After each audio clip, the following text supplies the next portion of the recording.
Quand un bourgeois mal léché, infatué, intelligemment brillant et lettré se fait parangon de la lutte des classes, il ne reste au peuple que ses larmes pour pleurer. Je fixe très arbitrairement cet événement à la date du 19 juillet 1984, quand les ministres communistes quittent le gouvernement d'union de la gauche.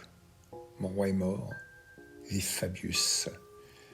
La définition in extenso du populisme devient alors assez simple. Exploitation de la fracture sociale. Ce n'est pas le phénomène en lui-même qui détruit la démocratie de l'intérieur, mais la représentation de l'injustice que le populisme est capable de mettre en scène, médiatiser, vulgariser pour le rendre accessible au plus grand nombre.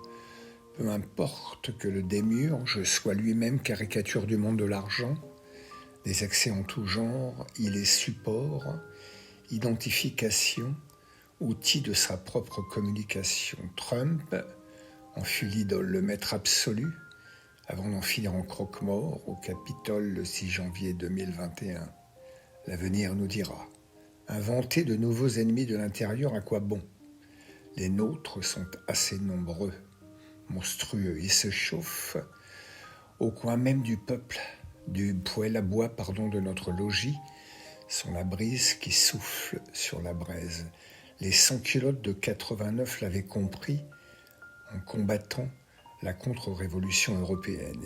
Ils connaissaient eux-mêmes les fake news, la désinformation, les interventions extérieures dans le processus démocratique, en fusion certes, mais en constitution toutefois.